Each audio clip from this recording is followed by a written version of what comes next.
La la la la la la la la la la la la la la. La la la la la la. La la la la la la la. La la la la la la la la. La la la la la la la. La la la la la la. La la la la la la la. La la la la la la la. La la la la la la la. La la la la la la. Green light on me and late. All naturally made. Gotta leave it for your kids. Can't take it all the day. That soul's not forgot. Soul has gotta stay. Let's come together and sing along. Say la la la la la la lay. La la la la la la lay. La la la la la la la lay. La la la la la la lay. La la la la la lay. La la la la la la lay. La la la la la la lay. La la la la la la lay. La la la la la lay. Life is plenty sweet today. It's gotta stay that way. For all the kids that'll come along, good soil is the way. Not a chance that I've got, just one that's come our way. Let's come together and sing along. Say la la la la lay. La la la la la la lay. La la la la la la lay. La la la la la la lay. La la la la la lay. La la la la la la lay. La la la la la la lay. La la la la la la lay. La la la la la lay. We want insects, birds and bees. We want all of them to stay. For a healthy soil and a healthy life. Say la la la la la la lay. La la la la la la la lay. La la la la la la lay. La la la la la la lay. La la la la la lay. La la la la la la lay. La la la la la la lay. La la la la la la lay. La la la la la lay. La la la la la lay. La la la la la la lay. La la la la la la lay. La la la la la lay.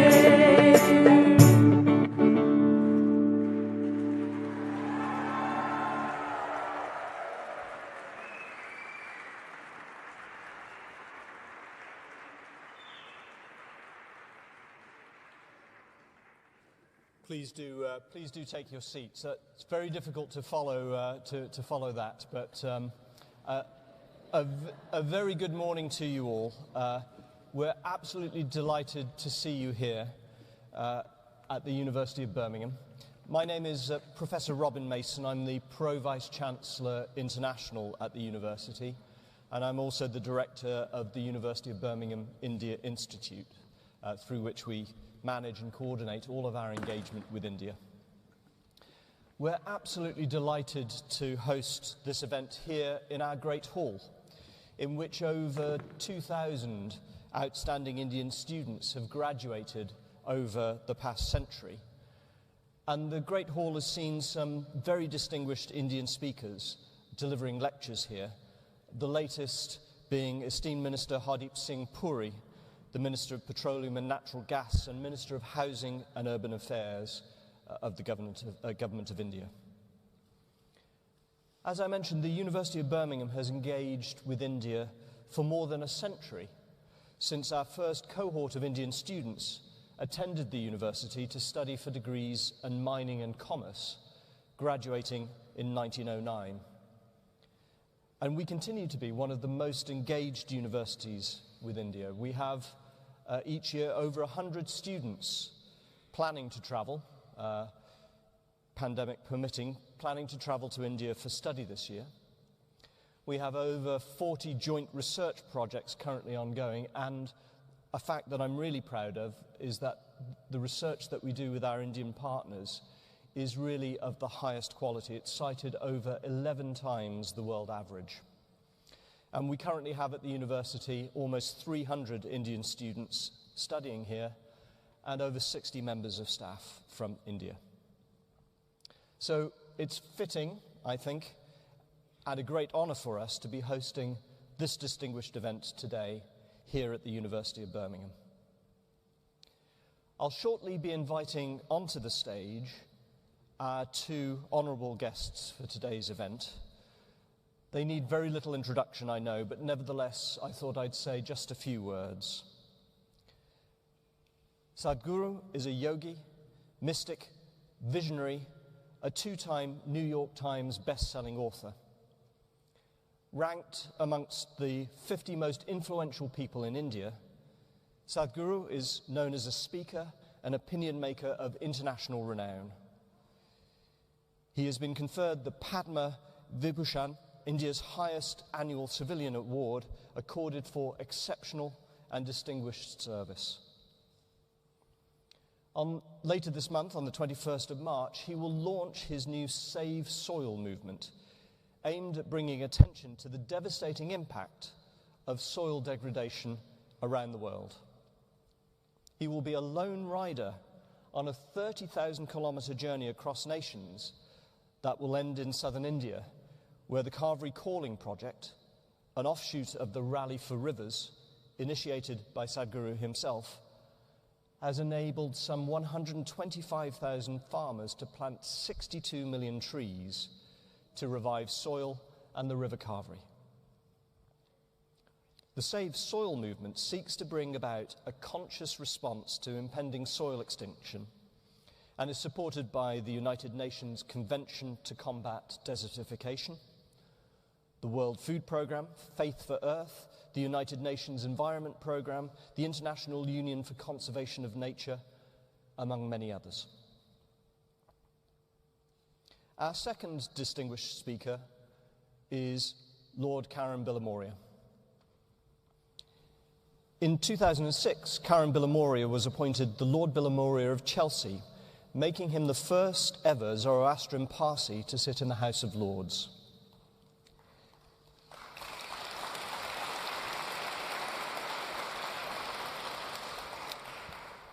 Another first, as Lord Bilimoria, he was the first Indian-born Chancellor of a Russell Group university in Great Britain when he was installed as the 7th Chancellor of the University of Birmingham in July 2014.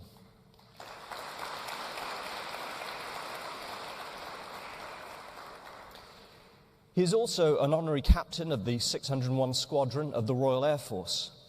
He's the founding chairman of the UK-India Business Council, a deputy lieutenant of Greater London, one of the first two visiting entrepreneurs at the University of Cambridge, a founding member of the Prime Minister of India's Global Advisory Council, and the current president of the Confederation of British Industry.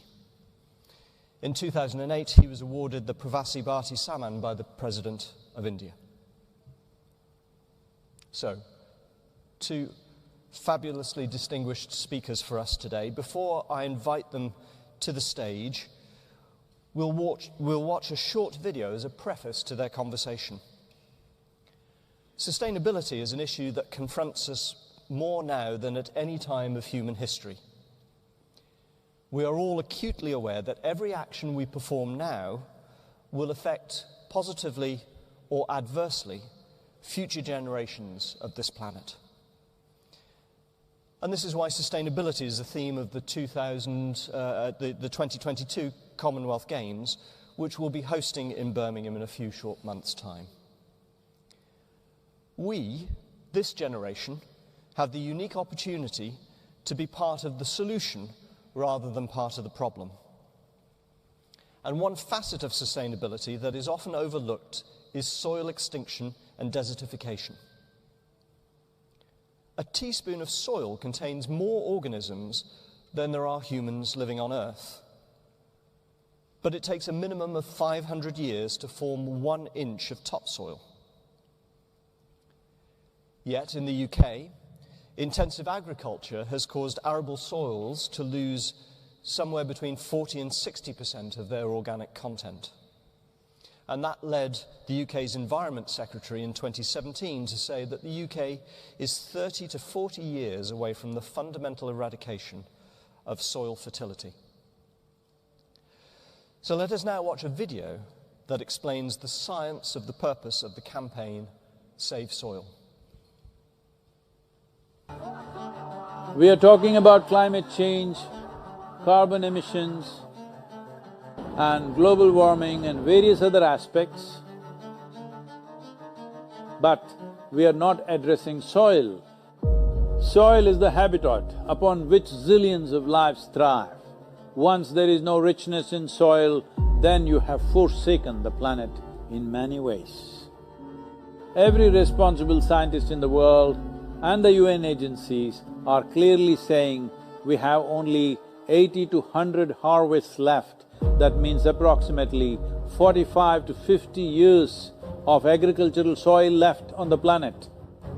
By 2045, we will be producing 40% less food than what we are producing right now, and our populations will be 9.3 billion people. The food shortages that could manifest in the next 25 years, the consequences of that is unimaginable. Civil wars will unfold across the world once there is food shortage. What we are facing now is soil extinction. Why is soil becoming extinct? Where is it going away? What is happening to our soil? We must understand, if you add organic content to sand, sand will turn into soil.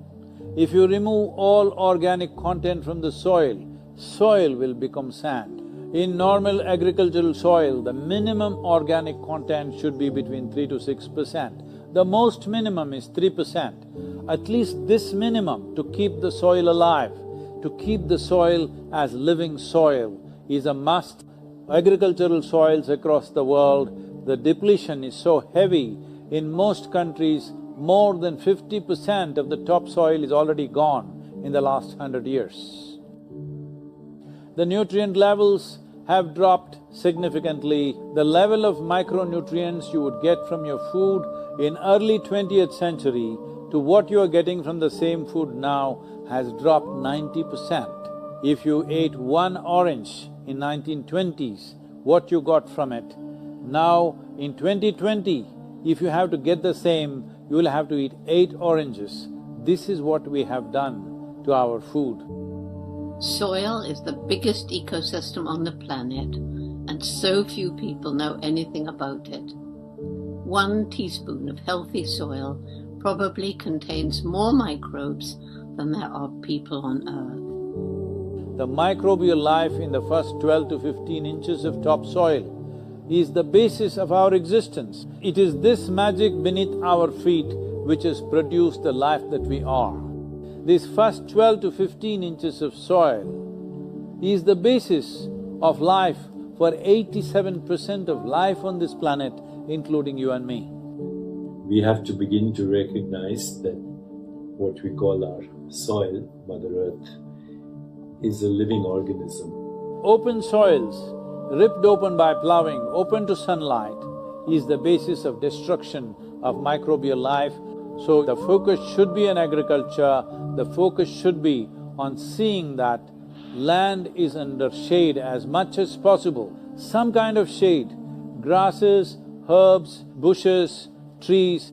Conscious Planet is launching Save Soil movement to bring about a policy change to regenerate soil. As a part of this, I'm 65 and I'm riding 30,000 kilometers, a lone motorcycle journey, 30,000 kilometers across 24 nations to activate support from the citizenry to assure the governments long-term investments will be appreciated. So it's extremely important that soil regeneration is enshrined in the policy of every government on the planet. We must change the narrative on the planet that soil is a wealth, a legacy we have received from previous generations, and we have to pass it on as living soil for future generations. We are in a cusp of time. If you do the right things now, in the next 15 to 25 years, we can significantly turn this situation around and regenerate the soil. But if we allow this to progress like this for another 30 to 40 years, after 40 years if we attempt this, then it could take 150 to 200 years because that much loss of biodiversity would have happened. From 21st of March for 100 days, the whole world, every human being on the planet should talk soil. We must hear the word soil, save soil everywhere to see that the narrative on the planet changes towards the most vital aspect of our life, the soil. Each one of you should reach as many people as you can to make this happen. Many global leaders and influencers are already participating in the movement. Be a part of this and let us make it happen. For my part, as much as I can contribute. We're going to save the soil. Do your part. And saving the soils. Our future, our children's future, and our planet's future depend on it. Save the soil.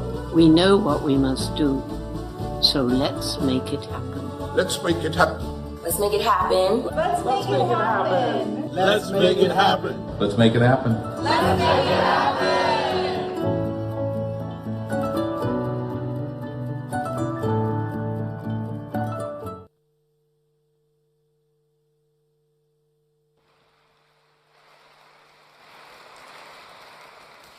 So now it's my great pleasure to invite up onto the stage Sadhguru and Lord Bilimoria.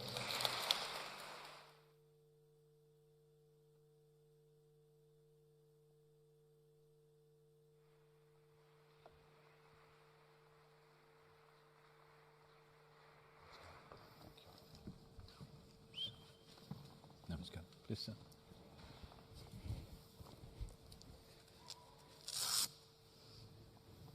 Sadhguru, welcome to the University of Birmingham. Welcome to all of you to the University of Birmingham.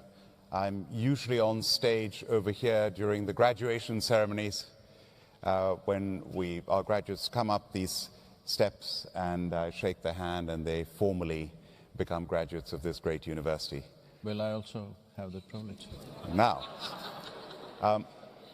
on that note, watch this space. But thank you. It's a great honor for us that you are here with us. And you heard from Professor Mason, our Pro-Vice Chancellor in charge of international and also head of our India Institute. And being the first Indian origin Chancellor of a Russell Group University in Great Britain, I said, we've got to have an India Institute. And our High Commissioner, Yash Sinha at the time, I said, please will you launch it? And here we are. And in the history of the India Institute that it's been there, I think this is the highlight event that we have today.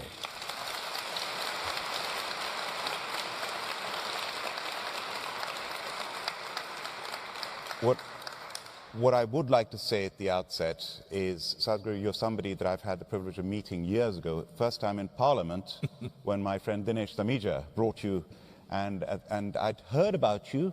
Now, of course, you are probably the most famous Indian, one of the most famous Indians, not just in India, but in the world. And what I've noticed about you that is phenomenal is you are an incredible communicator. And you always, from what I've heard over the years, speak sense. And what you're doing today is really important because people like you who have a wonderful following of millions and millions of people is one thing, but what do you do with that? And what you're doing with that is so important with saving the soil. At COP26 in Glasgow, in the UN Climate Change Conference in November, I don't remember. I spoke at about 30 events. I was there for 1.5 out of the 2 weeks.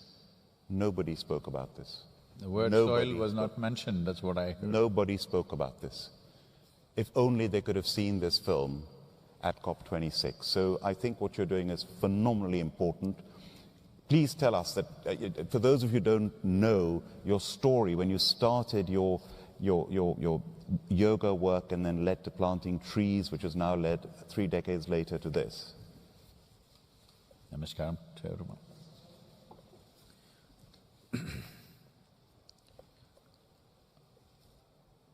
Well, people ask me how I became an environmentalist.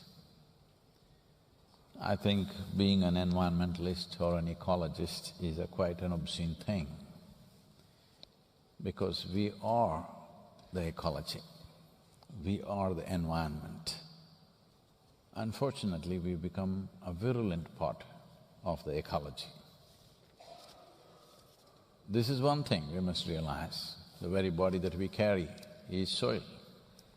We're just a pop-up on the planet and we will pop out. Most human beings, generally on a day-to-day basis, they're completely unconscious of their mortal nature, so they naturally forget where they came from and where they will go. Just a reminder, this is not a morbid pleasure that I have, just a reminder, you're just an outcrop of the soil, you're up here and prancing around, you shall get back there. Hello? So, this is not a way of seeing the limitations of life. This is the way of celebrating that our time here is very important. This is our time on the planet. What we do here is the nature of the planet. What somebody has done in the past is their time and they did what they knew best. What we know best we must do now because this is our time. And our time is not too long. Even if you live to be 100, it's not too long for human potential. It's very brief. You would have noticed that time is a very relative experience. On a certain day, if you're very joyful, one day, 24 hours, passes off like a moment. Another day you're a little depressed. One day feels like a eon. Hello? Time is a very relative experience. So, only miserable people can have a long life. If you're joyful, it just gets over before you know what's happening really. Before you figure out what is what, it's gone, all right? So, in this brief time of our lifetime, what are we doing? There are many things we can do. We come to the university, we get I didn't, but I'm talking about the educated lot. You come to the university, you get educated, find jobs, make families, build wealth, live life. All this we do. But as a link in the chain of humanity that we are, as a generation of people, the most important thing is to always see that the next generation has opportunity to live little better than us. Hello? That's every parent's aspiration.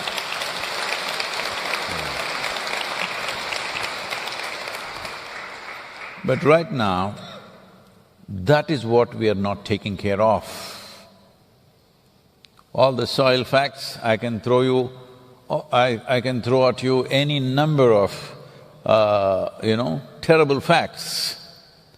But essentially the fact is this, we have been destroying the source of our life, which is soil. Our esteemed Vice Chancellor said something which was very amusing for me. There was a time in this country, for everything people were saying, God willing. Just now I heard him say, pandemic permitting. This is an evolution.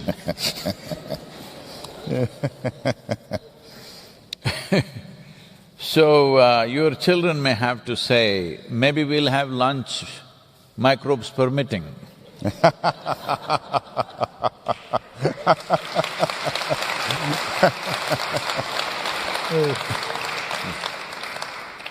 Because the microbial life is so much a part of our within, of our innards and of the soil, because as a life, as a person, you may have all kinds of imaginations as to who you are.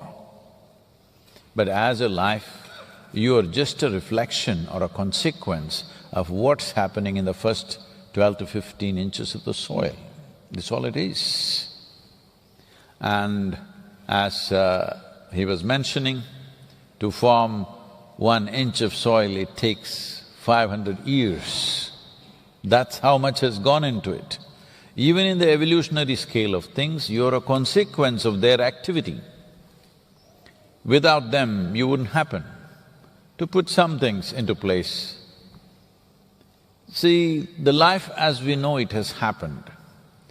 because microbial life evolved to more complex functions, one thing that happened, people say, the scientists say maybe 1 billion years ago, whatever number of years, some smart fungi or algae figured out how to cook their food with sunlight. You know, solar panels, you heard about this?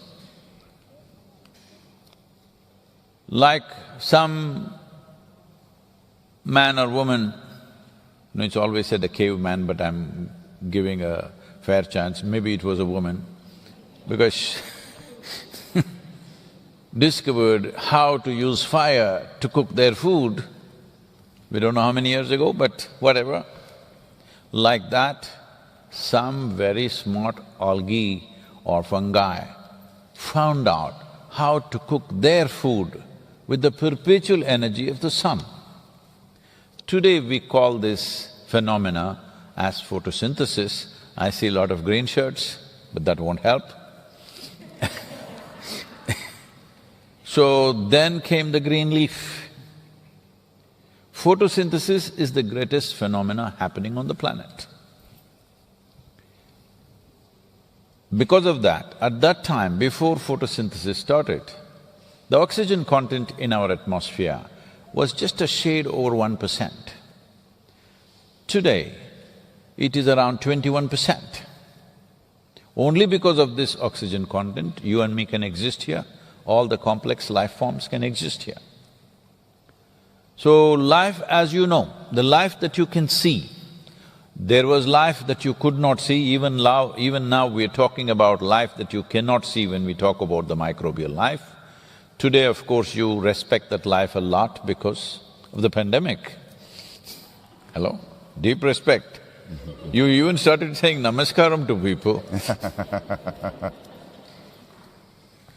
So, that life was there, but the life that you see in the form of worms and insects and plants and animals and humans happened only after this particular invention of a particular fungi or an algae which discovered how to cook their food with sunlight. They started absorbing carbon from the atmosphere and started cooking carbon sugars, which are very essential for them to pass it on to the ground to get nutrients from the other microbes which need the carbon sugars. So, this is not simply given, this is a marketplace, hard bargaining is happening, very sophisticated and complex marketplace right beneath your feet, something that you cannot imagine. Trillions and zillions of organisms gathering around specific species of plants and doing a whole trade-off. If the plant doesn't have the cash, which is carbon sugar, none of them will give them nutrients. Today you know, if you don't have enough gut microbiome, no matter what best food you eat, you cannot really digest and assimilate the nutrients into your system. The same is true because you are just a consequence of that. As complex as your body is the soil, or probably far more complex than your body. Maybe the body has become a little more sophisticated, but the soil is far more complex. So this is what we're talking about. As Lord Karan said, that there is a World Environmental, the mega conference, COP26, correct number? Correct. Okay. And I met some environmental ministers from different countries. They said, we were there for a whole week, Sadhguru. We never heard the word soil. I said, when people are talking about climate change, when people are talking about global warming, how come you're not talking about soil? Because exposed soils, plowed soil and paved soil are the two main problems on the planet which account for 40% of the global warming, and you don't talk about it. Then I inquired into this, people who are there, various activists and others, I inquired, why is it we're dodging soil? What is the thing behind this? Then they say, Sadhguru, if we find natural solutions, all these oil companies will get away. What's happened to us? Is it always about fixing somebody? Is this what our life is about? Always fix that guy, fix this guy, punch somebody in the face, is this what it's about? Oil company is not drinking oil by themselves, all of us are using it, all right? Hello? The simple way to close down oil business is you and me don't use it if we are capable of that. We are not capable of that, all of us drove in here, yes or no? Hello? But we like to make somebody else the culprit. No, consumption is by us, production is by them. It's like blaming the butcher for the meat that you eat. Hello? He's doing the dirty job for you. That's all it is, isn't it? Hello? Somebody is drilling oil, somebody is digging out coal because we are using it or no? All of us as a generation of people, every one of us is responsible for what's happening. Yes, somebody may be doing less, somebody may be doing more, but if you want to just punch people in the faces, it clearly shows you're not interested in a solution, you just enjoy the problem. You are making a living out of the problem, that's all the problem is. If people don't understand what is climate change, let me give you a simple example. You don't have to study all the science. In England, if it's sunny, you say it's a gorgeous day. Like today. We come from India, where sun is on for us 365 days. So in the summer months, if I make you stand in the hot sun for 2 hours and then let you come under the tree shade, you'll understand climate change.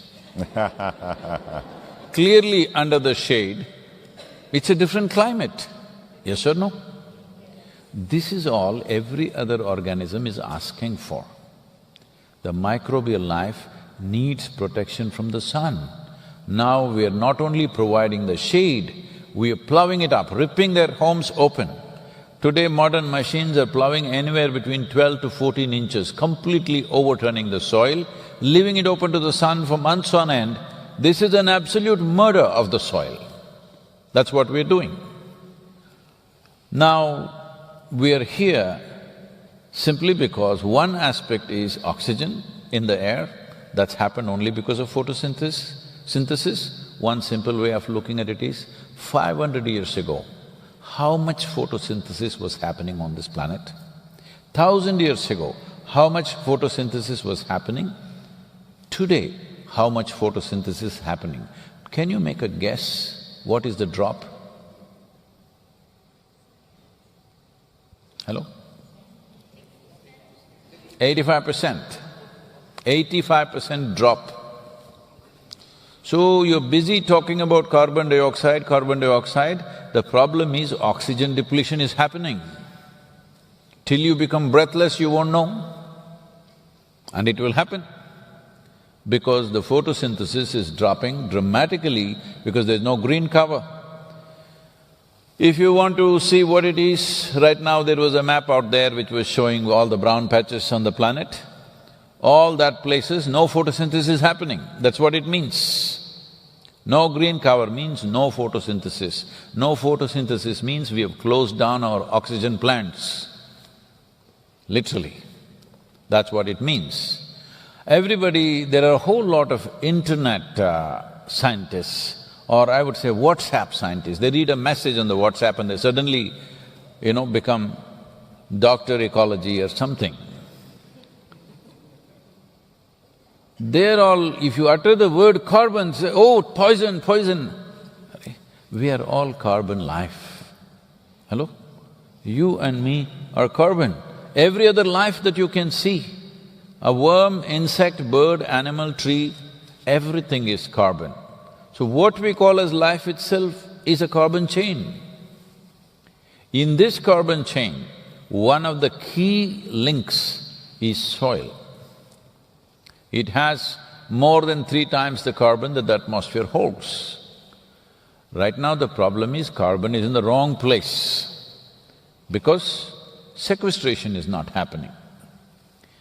Well, are we burning fossil fuels? Are we filling the atmosphere with this and that? Yes, definitely we're doing that. Is that a problem? Yes, it's a significant problem. But to turn that back, what do you want to do? People say, Sadhguru, my friend has an app. I was in California for a month. Sadhguru, my friend has an app, it will sequester all the carbon. See, you may have technologies to enhance application, but there is no technology to revive the soil, to enhance photosynthesis, to put back oxygen in the atmosphere. There is no technology. You can use technology to enhance application of the process. You cannot… there is no such thing as a technology for that. There are only two ways to enrich the soil. Enriching the soil means essentially you're feeding the microorganisms. That is green litter from the vegetative, vegetative life and animal waste. There is simply no other way. Now on our farmlands, there is neither trees or any other vegetation, nor is there any animals on the farm. We become machine-friendly. Once you have worked with a machine, it does everything much faster. No farmer is going to go back to working with an animal because it's too… it's different, it's another time. So, it is very important that every farm needs to produce a certain amount of organic content for its own land. Because right now, farmers are bringing cow dung or something else from a faraway place in a truck. So obviously, what they apply is too little. Microbes are starved. Once they are starved, nothing grows there fully. But we found another alternative solution. Maybe in most parts of the world, somewhere around 45 to 60 years ago, we discovered these fertilizers and fertilizer usage. And we saw crops were dropping, then we threw these fertilizers into the land. In many places, the yield multiplied 3 times over. 300% increase in yield happened. We said, okay, we found a magic powder. You put this and everything will happen. This is just like you are healthy and doing well, but you went to the doctor said, see, your vitamin B6, B12 is not good, your calcium is not good, your iron is not good, so I will give you these 3 pills, take it for 2 months. This was just supposed to be a bridge for you to cross a certain situation. But you took these 3 pills and next day morning you felt like a superhuman being. So you decided, this is the real good thing, instead of 3, I will take 30 and I don't have to eat anything. That's exactly what we have done to our land. For that we are paying a price. We need to put back organic content. Now, we are not advocating any particular kind of agriculture. It's not my business or your business sitting in a university hall to tell the farmer how he should grow his crops, because I have been on the lands, I've worked on the land, I know how heartbreaking it is. And it's not simple to make a crop out, this magic of making food out of mud is not a simple thing, it's a very complex process. Just because he looks little illiterate or uneducated, we think he's a fool. No, it is a very complex process. If you have an MBA or even if you have a master's in agriculture, I will give you a piece of land, please grow me 5 different kind of crops and show me, you will see you will be a disaster. Yes, but this is happening. For example, in India, 62% of the land is having organic content less than 0.5%, on the verge of desertification. And we have done some kind of a survey because we are working with large-scale work with farmers. Not even 2% of the farmers want their children to go into farming. So in another 25 years when this generation passes, once the skill of making mud into food goes away, what are we going to do with food? People say, I will grow vegetables on my wall. I was in California and this guy is telling he's done something miraculous. I go there to see and he's grown turnips on his wall. I looked at this and said, is this a solution for the world? Then you will have to build walls everywhere. Of course, somebody wanted to build a wall across the country and maybe you can grow turnips on it on both sides.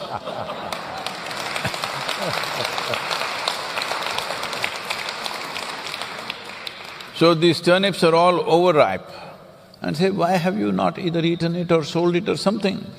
He said, no, a lot of people are coming, they want to take pictures. Oh, yes, it works as an exhibition, but it's not a solution. See, anybody who thinks there is another solution other than soil is a fool, because it doesn't work. Can I say a little story, sir? Please, please. This happened in 2060. A few scientists from Birmingham University saw… It's okay, huh? So you have a competition university, I can name them. Competing university, is there? Many. So they sought an appointment with God. They got the appointment, being Birmingham, they got the appointment. And they went there and said, hey, old man, you've done pretty well with creation. But now everything that you can do, we can also do, it's time you retire. God said, oh, is that so? What is it that you can do? So they said, look at this, and they dug up some soil, made a vague shape of a human child, and they did so many things to it, and within a few minutes the child became alive. God said, oh, that's really impressive, but first get your own soil.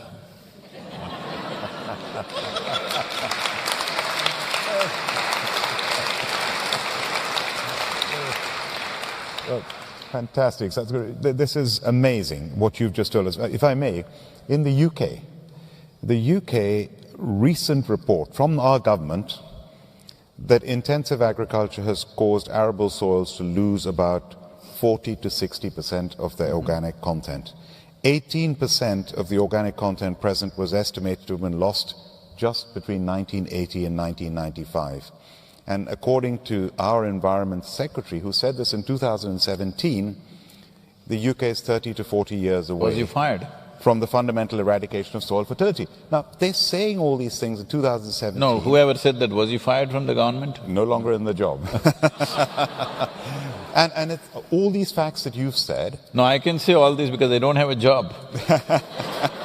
But here they are saying these things, but no one's taken any notice of it. No, because there are lobbies, as I said, in COP26, if you don't say it, where do you say it, I'm asking. Yeah. Isn't that the place to say it? If you don't say it there, where do you say it? Why are they not saying it? I inquired into this, why is it? They're saying, no, then oil companies will go loose. What is this? You don't want to solve… You have cancer, but if you sneeze, they won't let you into the theatre. So, you focus on not sneezing. But what… But if I may ask, the power that you have is you've got a voice, people listen to you, and what is your legacy? Your legacy looking ahead, people say, this superb, amazingly wise, sensible person who changed many people's lives, but this is a legacy that is going to affect the whole future of humanity. Now you're setting off on this ride on the 21st of March. Now I don't know if you're aware, but the 21st of March is the Parsi New Year, it's Navroz, the first day of spring. So thank you for choosing that date. And even more important, if you may indulge me, my younger son Josh, it's his 21st birthday on the 21st of March. So thank you for choosing a very auspicious How did day. you time that one? Well, he's the third child born on the third month, and 21 is in 2001. Everything to do is 333. You know, the devil is meant to be 666. I say you're half a devil, 333. The other half is a lovely chap. So, but if I may ask you before we go and open it up to questions, When somebody calls somebody a devil, a lot of transformation will… Can I tell you a little bit of my story? Is this okay with you? Yes. So this happened when I was 12 years of age. I was in a school, once in a way. I was going there only when I had to. By then, one thing I had realized was, I don't know anything. I don't know anything means, I don't know anything at all. If I see a leaf, I'll be staring at it for hours because I don't know what it is. If I see a glass of water, I'm looking at it all the time because I don't know what it is. I know how to use it, but I don't know what it is. Even now you don't know what it is. It took me some time that human beings have come to terms with their ignorance. They have no… with all the scientific exploration, we still do not know one atom in its entirety. We know how to use it, fuse it, break it, all that stuff, but we don't know what it is. So I'm still paying attention to the world. I have nothing much to say. So many days used to pass without me uttering a single word. So I'm in school and this teacher is one afternoon trying to get my attention, he's asking a question. I am paying attention to him, I can see him, I can see his past, present and future, but I can't hear him because his words mean nothing to me. He tried this for about 35–40 minutes. Out of sheer frustration, he came and held me by the shoulder, shook me violently like this and said, "You must either be the divine or the devil. I think you're the latter." So that's when till then I was confused about everything in the universe. What is this? What is that? What is that? What is that? I had no answer for anything, nor did I find anybody who had any sensible answer except quoting something else and something else. Only thing I knew was, this is me. Suddenly this guy confused me about this also. I looked, is this divine, is this devil, what the hell is this?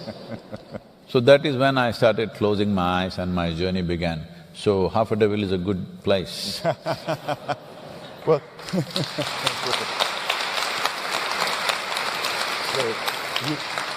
Sadhguru, you have preempted, if I may ask a personal question, is where did it all start, this journey that you're on now, this journey that's going to lead to this journey of 3.5 billion people being made aware of this particular message? For you, I mean, you're one of the most enlightened people, if I may use that word, that I've come across. The other was Archbishop Desmond Tutu, who sadly passed away recently. I found him very enlightened. Now, he was a great communicator. You're a great communicator. Where did it all start for you? How did you become what you are now? If you can explain that inner journey. Have I done something wrong? Well, if you're talking about my ecological research… You can talk about that as well.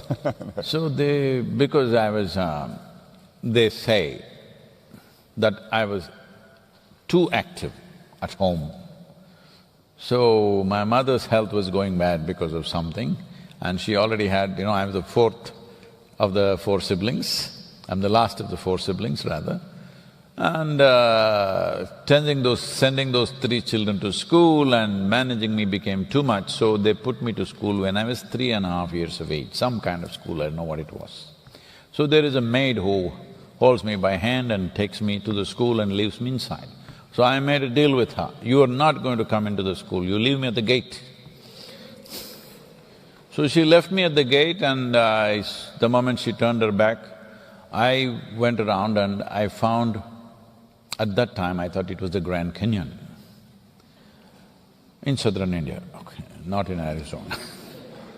And there were all kinds of creatures, and then my father being a physician, there were lots of empty penicillin bottles and things like that, so I collected a whole lot of species and stored them up where nobody can see in the house. 3.5 months of my research they disrupted. And they said, he's playing in the gutter somewhere. Look at the insult. I was researching in Grand Canyon and these people catch me and they say I was playing in the gutter. So what I'm saying is, people asking me, Sadhguru, how do you know all this? See, the thing is just this. I have lived on this planet for 6.5 decades. So I know what's happening here. It's not by reading, just by being open. Say, oh, we all lived on this planet, how come we do not know? No, you did not live on this planet, you live in your head. You have invested too much in your psychological space. I got nothing here, so I live on the planet. I crawl on the planet like a worm. You ask a worm, does he know what's the soil condition? Hello? Does he know more than the scientists in the university what is the soil condition today? Does the worm know better or the scientist know better? Please tell me. So I'm just a worm. So this worm knowledge has suddenly become valuable in the world, I'm glad. Well, thank you very much. We have a limited amount of time. Would you mind if we ask the audience Yes, to ask some questions? Ask them not to ask difficult questions. Don't ask difficult questions. Okay, if you could put your hand up, and I'll try and Professor Mason is here, so do you want to conduct, please? I'll do that so that you two can concentrate on responses. So, we'll have microphones coming round. I can see lots and lots of questions. We'd like to get as many as possible, so if I could encourage you to keep your questions brief, if that's all right. So I'm going to choose people slightly at random. There's a chap in a grey top just there, right in the middle. If you could wait for the microphone to get to you, please. People may need to help by passing the microphone along. Thank you. Yep. Sadhguru, first of all, good morning, pranam.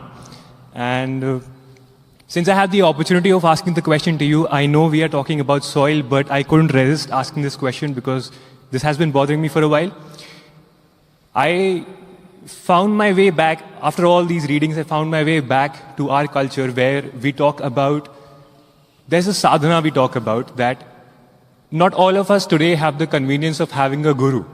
Not all of us can go out on the spiritual path with a guru leading us, guiding us on that path. And we talk about sadhanas where life, in a way, becomes your guru. I don't know much about that, but I have been very intrigued by this question, that is this possible? Because we cannot find authentic gurus that we can go to and just for guidance, I mean. Please. See, you're talking about making life your guru. The only place where people get lost is life. Hello? Did you get lost before you were born? Or did anybody get lost after they are dead? No, they only get lost in life. And in this terrain, if you make that your guru, you will have many things. If you want to learn with life, then you will know everything about life the day you're dying, and it'll be of no use. You must know life or how to live life before you start it. Hello? Hello? If you buy a new phone, you should read the user's manual within the first 3 days or after 3 years when you're discarding it. When should you do it? User's manual is meaningful within the first 3 days so that you can use this well. So this life, if you want to learn with life, well, you will have the wisdom on your deathbed, which a whole lot of people have, but it's no good, it's too late, because life is all about time. There's only two things you have in this life, a certain amount of time and a certain amount of energy. When it comes to time, it's rolling away. Since we got onto this dais, we are nearly 1 hour closer to our graves, all of us. Yes or no? That's a fact. Oh, why are you saying all this? Whether I say it or not, you are. This is the nature of life. Time is rolling away all the time, without our permission. Nobody can say, oh, yesterday I didn't do enough, let me rewind yesterday and do it again. There's no such thing. Time is just rolling away, so you have no control over it. The only thing you can control and manage is by enhancing your energies, you can crush the time a little bit. What somebody does in 5 years, you may do it in 1 year. That way, you live little more. But you cannot enhance time, isn't it?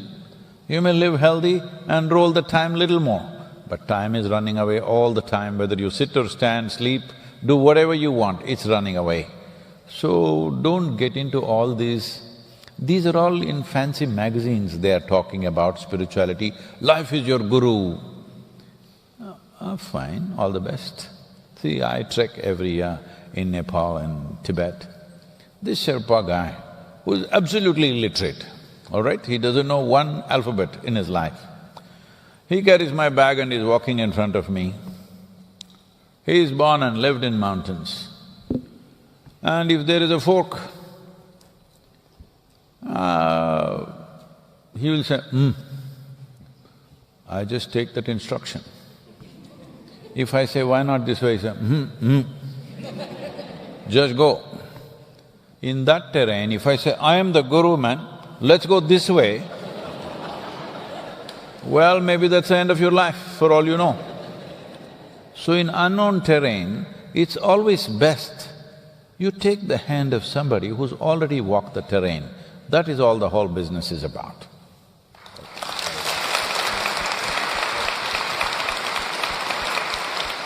And one second, about these days we don't have access to Guru. No, I want to tell you, only these days you have access to Guru. Never before was this possible.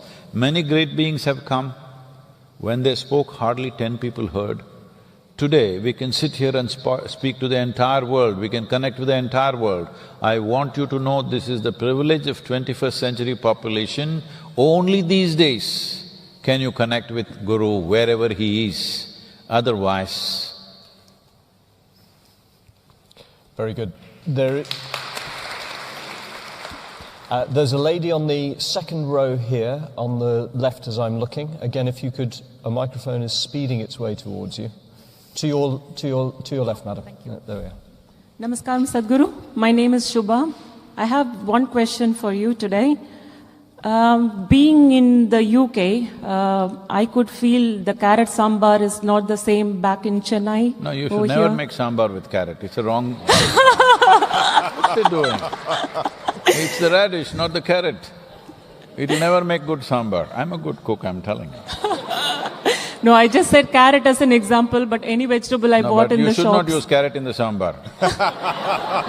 Carrot is my favorite sambar because it's quite sweet. Then I would say you should make cabbage pudding. Right. I guess I have eaten one in some of the restaurant, probably, yeah, you're right. No, I'm saying you have come to UK and you're destroying my favorite sambar. Lightly. But my favorite sambar is mango drumstick sambar. That's but fine, we're not going to sambar, yeah, come to the question. We are not getting… But that is much more horrible because it's been imported with no nutrition at all. Carrot sambar is much better.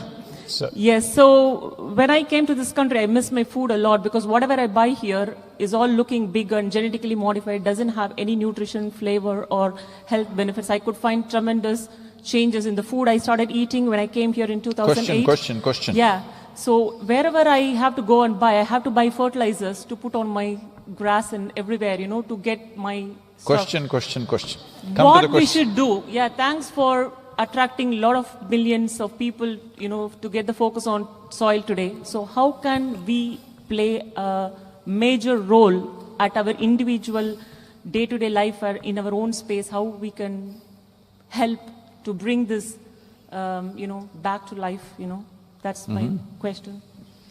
So you knew this meeting was about soil, but this is the first time in many years I'm sitting in a hall where at least 25% of the seats are vacant. This is the first time in many years I'm in a hall like this. So for that I'm holding you because probably you served them carrot sambar, that they're not coming here anymore. Why I'm saying this is, please understand this is a generational responsibility. Whether we act now and do the right things and become that generation which withdrew from the brink, or become a generation which slept through and went over. Is sleeping a bad thing? Is sleeping a crime? Hello? Is sleeping a crime? No. But if you slept through your life, you will become a disaster for yourself and maybe everybody else. Yes or no? Right now, that is the problem. What can I do? Well, you all know what you can do, but you ask me because you are hesitating to do what you can do. Right now, these 100 days that I am on the road, there are many things to these 100 days, it's not a joyride. 30,000 kilometers at 65 is not a joyride. Don't think motorcycle is a luxurious thing, because some idiots in the social media say, oh, he's riding a luxury motorcycle. Arey, is there something called as a luxury motorcycle? Your backside will fall off. Yes. So, you know what to do. Today you have so many means. See, some people are covering their face with a phone and constantly looking at me through the phone. It will be on the YouTube, why do you waste your time? It'll be there immediately, it's live telecast, webcast, sir. I'm telling you, it is live webcast, it is on the YouTube, why do you waste your time recording on your silly phone? I'm sorry, smartphone. Don't waste time like this, because this is the whole problem. We think we will accumulate everything and do it at the end of life, okay? Even this whole aspect of education, we think we'll accumulate everything and then use it one day. That's not how life is. Life is happening now. It needs to happen now with the fullest possible intent and expression, isn't it? So, these 100 days, I'm telling you, Shubha, right? Shubha? Birmingham, you are the leader. As long as you promise them you will not serve that sambar, they will listen to you. Hello? So, today there is social media, there is every YouTube, there is all kinds of mediums on the planet. This is the first time you can communicate. This many people here, 200 people, I'm telling you, if 200 people commit themselves for 100 days, we can reach 3 to 4 billion people on the planet, just this Birmingham population here. Yes or no? The question is only, will you do it or not? Because you think it's my campaign. This is not my campaign. At the age of 65, for who I am, I can live comfortably. People will take care of me wherever I go, I don't have to own anything. Wherever I go, whichever part of the world, people will take care of me extremely well, and there will be no food shortages for me. 2045, I have to just die 10 years early not to see all those horrible things. This is not my problem, but you, your children, this is the problem. When you see those children's faces, how do you manage to do this? People ask me, Sadhguru, why are you doing such a thing? I said, in India they were asking me, I said, 300,000 farmers committed suicide. What else does it take to wake you up? Hello? What is it? What else does it take to stir your humanity? You can also eat your carrot sambar, all right? I will not come in the way. I only said don't serve others because they may think Indian food is so bad. So before the next question, I went to boarding school in Ooty in Tamil Nadu. They served carrot? And the food, it was an international boarding school, and they served in those days British food at its worst. Boiled meat, boiled potatoes, you couldn't eat it. So every Saturday I'd get on a cycle, go into Ooty town and eat 5 masala dosas with lots of sambar. Well, do you know, I cooked with one of the famous British chefs, what's his name? Ramsay, and I was certified as I make the best masala dosa in the world. Can I have some? You have to come. I'm going to take you up on that. Very good. I'm going to take… If I can just say one more thing, sir, please. Of course. See, this is a moment in our life, because on an average, according to UNFAO, 27,000 species of organisms or species of organisms, species, not organisms, are going extinct per year. 27,000 species are going extinct per year. At this rate, in another 30 to 40 years, we will reach a place where if we want to regenerate soil, it will take 150 to 200 years. Do you know what kind of disaster it is?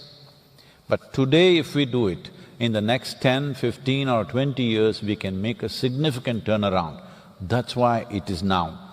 For our generation, this is a challenge and this is a privilege, that it's in our hands that we can turn it back. I hope we make use of the privilege.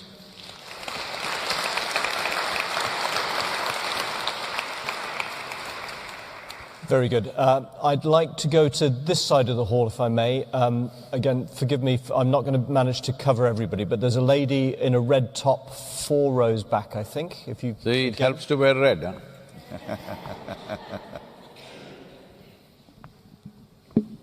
Namaskar, Sadhguru. Firstly, I want to thank you for the impact that you've had on my personal journey, and I'm sure other people will feel the same. My name is Suman. I don't know if I said that. What I wanted to ask you was, obviously, you go through life and you have a lot of wisdom and you have a lot of control over your own emotions, your mind. I wanted to ask how you keep motivated. Obviously, you're here where people are very supportive of the message that you're putting across, but I'm sure you've met people who haven't been. And how do you control that frustration that, look, this is what's happening, why is this not happening? And how do you stop that from demotivating you in your journey? This is very hard, and how am I going to do this? These people aren't listening, and this is very sad. This is what I wanted to ask. Just watch me. What do you think that is? What do you think that is? Compulsiveness. Okay. It is not that you don't have, body doesn't itch somewhere, it may. If you're in a public place, you'll do… Will there be a video? You won't do like this, right? Hello? So, there is a itch, but you know how to respond to it, not compulsively react to it. You know that much, right? That much evolution has happened. Please sit down, it's okay. So, see, between a chimpanzee and you, not you alone, I'm saying human beings, the DNA difference is only 1.23%. 1.23% is not much of a difference, isn't it? So physiologically, that is how close you are to a chimpanzee, just 1.23%. But in terms of your intelligence and awareness, you're worlds apart from a chimpanzee. Now this is your problem right now. You have an intelligence for which you don't have a stable enough platform. If you don't stabilize this, the physiology of it, the chemistry of it, the energy of it, if you do not stabilize this, your intelligence is your biggest problem. Right now, that is what human beings are suffering. If they had the brain of an earthworm, they would be peaceful and they would even be eco-friendly. Yes? Right now, such a big brain, not able to handle this. Even now, if I slice off half of your brain, you will see you will become peaceful. Yes or no? So, first you tell me, is intelligence a problem or a possible solution? Hello?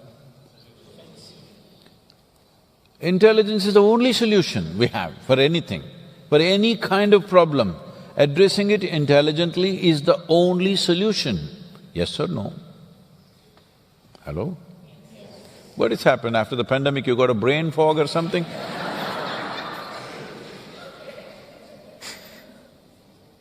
But right now, intelligence is the only problem that human beings are suffering. The sharpness of the intelligence is poking them all the time. If you remove half the brain, they will all be peaceful.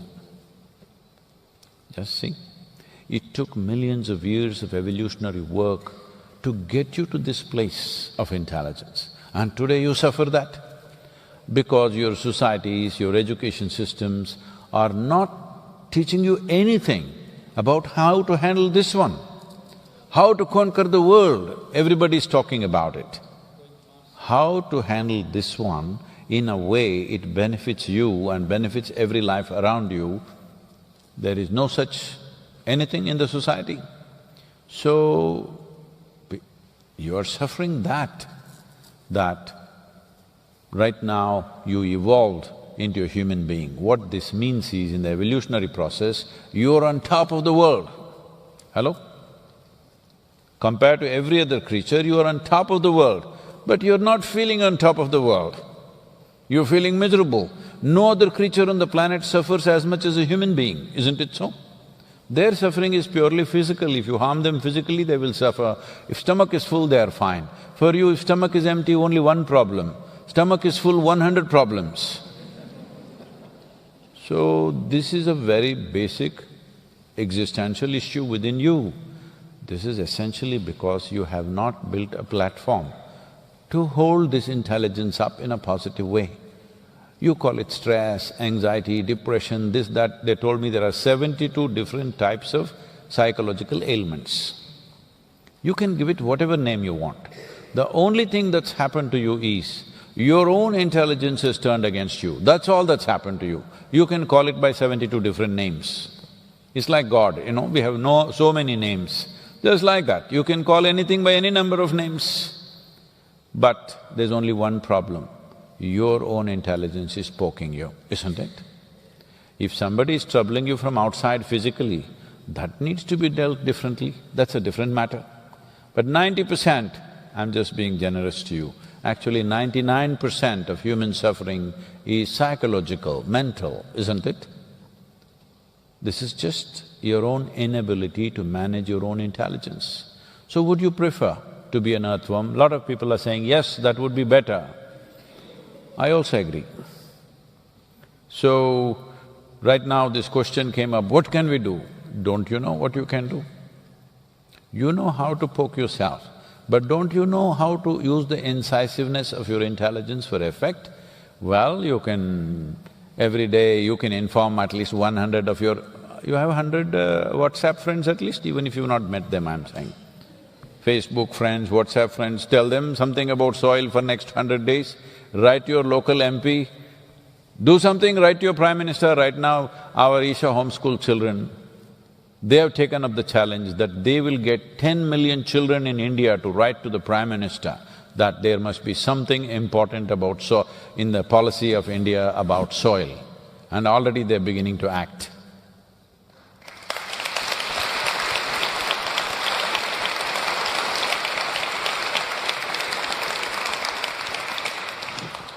I'm afraid we have time only for one more question, and I understand there's a younger member of our audience who has a question for us. There we are. So, there's the microphone. Thank you so much. Hello, my name is Vivan, and my question… Where are you? Is… There he is. how can we as children make the soil better? Say, fantastic that the concern has entered your heart. It should, because I don't know if you saw our volunteers wearing the shirt. Normally, you come here, yourself, the sitting volunteer, whatever his name, the one with the green shirt, one of you with the green shirts, come up. Turn back and stand this way, turn this way, yeah. You see the brand and the movement is all about save soil. Now turn around. Only the front side is save our soil because this is written by a child. Because right now, please, thank you. Because right now, the soil that we are consuming is the soil that belongs not even to that child. We are eating up the unborn child's soil right now. This is a crime against humanity. This is genuinely a crime against humanity. We are consuming the food of an unborn child. So, when it comes to children, what can you do? Before I come to that, I would like to tell all the adults, because everywhere I go this is happening, let's go to the schools and build it up. Why? For the damage that you did, why are you going to the children? Why don't you do what you have to do? First of all, do not ever activate children below 15 years of age in anger, in rage, in frustration towards something. Oh, because of this oil company this is happening, because of this political leader it's happening. Please don't do that, because a child's way of processing their emotion is very different. if they early on in their life, if they become very angry people or hateful people or frustrated people, you will poison their life. When you're adult, if you become angry, you may have the necessary sense to bring it down. When you're a child, if you become very angry, it will stay with you and it'll poison your life all the time. So do not activate children in an angry mode. But now the child is asking a question, so many millions of children are asking me this question, I am telling them, as a child, in your own language, don't take assistance from your parents, you can ask them if you don't know the spelling of a word, just write a letter to your Prime Minister that you're concerned about your future in this country. In every country I'm saying this. You write this to your Prime Minister, you're concerned because this is what the facts of the soil are. Soil is speaking. What is the answer?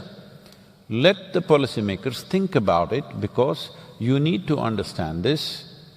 An elected political person is there only to fulfill the mandate of the people.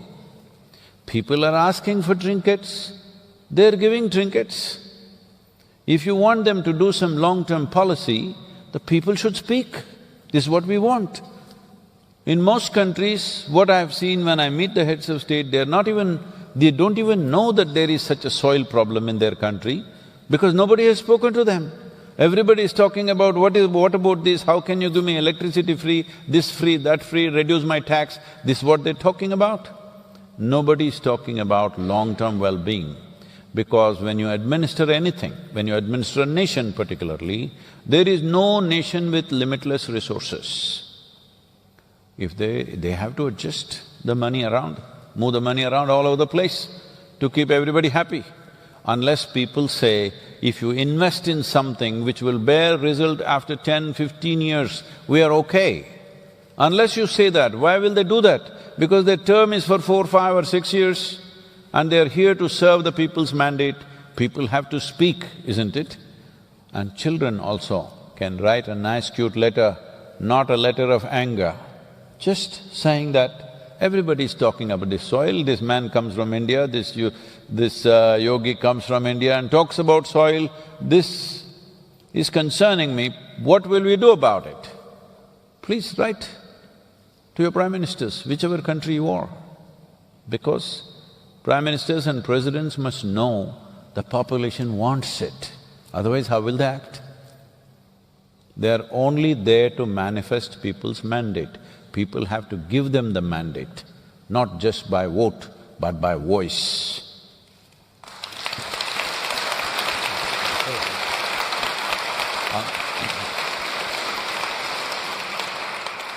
Professor Mason sadly said that's the last question, so we're going to have to bring this session to a close. I just want to say, Sadhguru, you just mentioned something about being elected in a mandate. I'm very lucky in the House of Lords over here in the UK, you're appointed for life.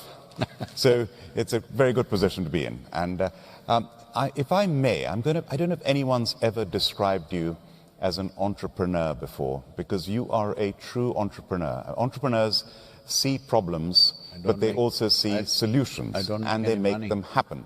I don't make any money. You don't have to make money to be an entrepreneur. But here you are, you've identified a problem which nobody talks about. You've talked to us about the solution, and you're willing to act on it. And most importantly, you have the power and the ability to influence not millions of people, but 3.5 billion people over the next 100 days, starting on Monday. We wish you every success. Thank you for being with us here in Birmingham. Thank you.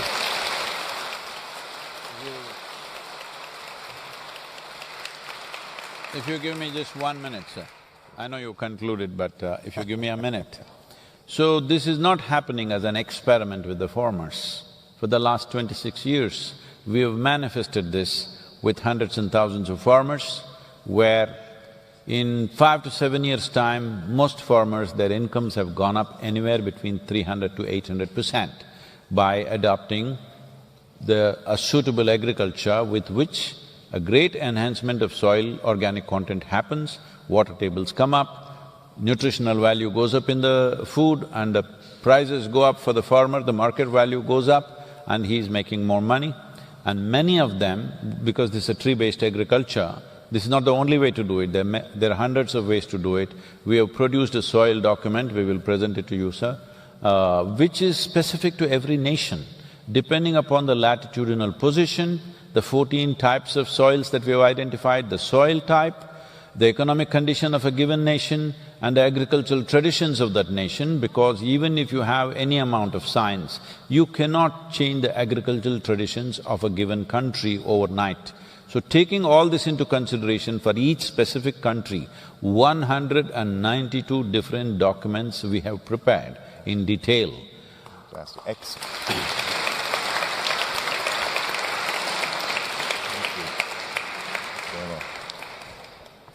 We could go on, but unfortunately we cannot.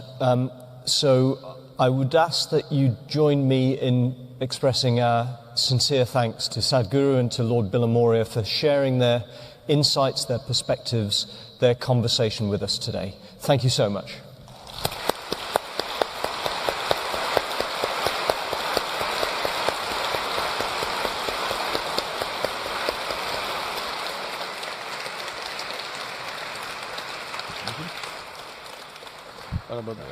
I'd also like briefly to thank the many volunteers, the small army of staff from the University of Birmingham that have made today's event possible. While we have been sitting here, almost 2,000 football pitches of fertile soil have been lost. So I'm sure, like me, you've been inspired by this conversation to go away and make a real difference. So thank you all for coming to the University of Birmingham today to hear the wisdom and inspiration of Sadhguru.